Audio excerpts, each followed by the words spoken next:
안녕하세요. 이번 영상에서는 선언의 지식 세 번째 수러 논리에 대해서 한번 살펴보도록 하겠습니다. 수러 논리는 명제 논리를 확장한 표현 방법인데요. 말 그대로 수러를 중심으로 명제를 표현하는 것입니다. 예를 들면 앞서 보이듯이 철수, 영희, 영수는 휴먼으로, 점박이는 cat으로, 바둑이는 dog으로, 그리고 cat x, dog y 이런 식으로 수러 중심으로 명제를 표현하는 거예요. 물론 명제 논리로 다룰 수 없는 것들도 다룰 수 있기 때문에 좀 더 많이 활용될 수가 있겠죠. 예를 들면 모든 고양이는 귀엽다, 짖지 않는 개도 있다. 이 개념을 명제 논리가 아닌 수러 논리로 한번 표현을 해보면 모든 고양이는 귀엽다. 그러면 모든, 그쵸? 고양이는 귀엽다 이렇게 표현을 할 수가 있겠고요. 짖지 않는 개도 있다라고 하면 existed라고 생각을 해보시고 짖지 않는, 그쵸? bark를 부정을 한 거죠. 그런 개도 있다. 이렇게 수러 논리로 표현을 할 수 있겠습니다. 그래서 반박에 의한 증명을 이용하여 명제가 참인지 거짓인지 역시 판단하는 데 활용이 될 수가 있겠는데요. 만약에 이런 명제가 이제 주어져 있을 때 처음에 저희가 앞서 설명을 해 드렸지만 부정을 하게 되죠. 그리고 함의 기호를 바꿔 쓰게 됩니다. 자, 그 다음에 x라고 하는 변수를 고양이로 한번 바꿔 써 볼게요. 자, 그렇게 되면 저희가 반대 케이스는 서로 이제 소거를 할 수가 있지요. 그래서 결국에는 nothing이 남게 되는 거죠. 그래서 앞서 비디오에서 그 명제 논리의 명분 중에 첫 번째 반박에 의한 증명을 할 때 주로 사용이 될 수가 있는데 부정하는 것 자체가 모순이기 때문에 의미가 없다. 아무것도 남는 게 없다. 그런 경우에 처음에 주어지는 명제가 참이다. 이렇게 볼 수 있다라고 얘기를 했고 역시 이런 수러 논리에서의 표현에서도 역시 그 부분이 활용이 될 수가 있다. 이렇게 알고 계시면 될 것 같습니다. 자, 그 다음에 저희가 선언적 지식에서 수러 논리 말고 그 외의 다양한 지식 표현 방법이 있다라고 얘기했는데요. 그 외의 다양한 지식 표현 방법을 한번 보도록 할게요. 자, 그런데 그 외의 다양한 지식을 표현을 할 때 프레임 표현이라고 하는 대중요법이 이제 존재를 하는데 이런 프레임이라고 하는 것을 우리가 과연 어디까지 고려를 해야 될까?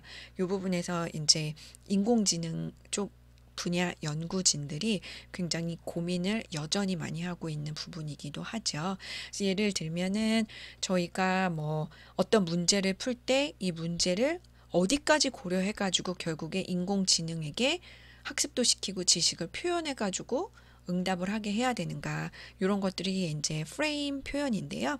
그래서 프레임 표현은 사실은 인공지능에게 지능을 갖게 하기 위해서 사람이 지식을 어떻게 어디까지 생각하고 표현하고 정의해야 될까 이런 것들로 아래 테이블과 같이 슬롯 단위로 나눠가지고 주어진 문제에 대해서 각각 고려해야 되는 요소를 나열을 하고 그것에 고려돼야 되는 범위가 한눈에 보이는 그런 형태가 이제 프레임 표현이라고 볼 수가 있겠습니다. 그래서 한 예를 보시면 운항 정보를 나타내는 프레임 표현이 있어요.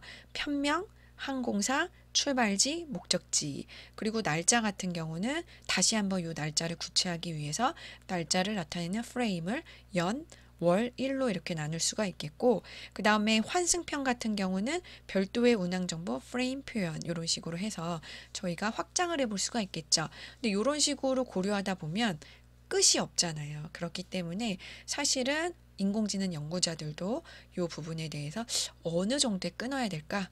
그리고 어느 정도까지 끊었을 때 그게 과연 의미가 어느 정도 있고 인공지능의 가치가 있을까? 이거는 계속적으로 고민을 하고 있고 그 다음에 완전히 풀어내지 못하는 부분 중에 하나라고 볼 수 있겠습니다.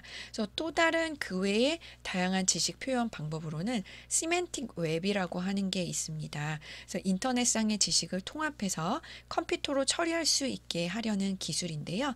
지식을 저희가 영어나 한국어로 센텐스로 표현하듯이 주어, 수로, 목적어 세 개의 조합으로 표현을 하는 거예요. 그래서 한국의 수도는 서울이다. 서울의 인구는 980만 명이다. 요런 만약에 표현이 있다면 주어, 수로, 목적어 조합을 이용을 해가지고 이런 식으로 다이어그램으로 표현할 수가 있죠. 그래서 요 형태는 사실은 저희가 처음에 선언적 지식에서 배웠던 의미망이랑 조금 일맥상통한데요. 의미망에서 좀 더 확장을 해가지고 지식 자체를 웹에서 계속 실시간으로 빅데이터로 계속 가지고 와가지고 지식을 구축하는 거예요. 그게 시멘틱 웹이 되겠습니다. 그래서 한국의 수도는 서울이다. 서울의 인구는 980만 명이다. 한국의 수도는 서울이고 서울의 인구는 980만 명이다. 이런 식으로 연결을 해가지고 어떤 의미를 확장을 해볼 수가 있겠죠. 또한 지식에 관한 메타 정보를 온톨로지라고 하는 개념으로 표현하는 부류가 있습니다. 개념의 정의나 관련성의 정의에 대한 메타적인 기술인데요. 온톨로지에 따라 지식을 작성을 하면 각 지식의 관계가 명확해져서 다양한 지식을 향후 연관짓고 확장시키기가 굉장히 좋기 때문에 역시 온톨로지가 있는 경우를 많이 고려를 하게 됩니다. 그래서 예를 들면 온톨로지가 있는 경우에는 지식을 작성하는 사람들이 있고 이런 지식을 작성하는 사람들이 작성을 해서 온톨로지에 따른 메타적 기술을 이용해서 지식을 표현을 하고요. 그 다음에 온톨로지에 따른 지식 이런 각각의 규칙성 있게 작성된 온톨로지에 따른 지식을 조합해가지고 새로운 표현이나 확장이 가능을 하겠죠. 하지만 온톨로지라는 개념이 없으면 어떤 메타적 기술 포맷에 따라서 정리가 된 게 아니기 때문에 잡다한 지식 간에는 조합을 할 수가 없겠죠. 그래서 저희가 선언적 지식에서 크게 4가지 정도를 살펴봤는데요. 그런 4가지 정도의 의미망, 명제논리, 수어논리, 또 그 외의 다양한 지식 표현 방법으로 첫 번째는 프레임 표현, 두 번째는 시멘틱 웹, 세 번째는 온톨로지라고 하는 개념을 살펴봤습니다. 그래서 사실은 저희가 선언적 지식에서 첫 번째까지 이제 중간고사를 받고 두 번째 명제 논리가 사실 조금 좀 더 개인 규모에서는 지식을 표현하고 또 인공지능에 이런 지식을 이런 형태로 넣어볼 수 있겠구나라고 하는 현실성 있는 대안이 되게 되고요. 제가 추가로 이제 설명을 해드렸던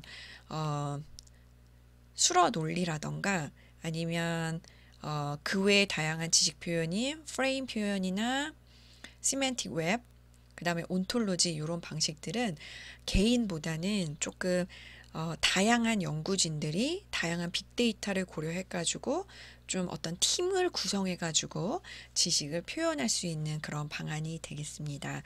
그래서 저희가 이번 영상에서는 선언적 지식 크게 4가지를 구체적으로 살펴봤고요.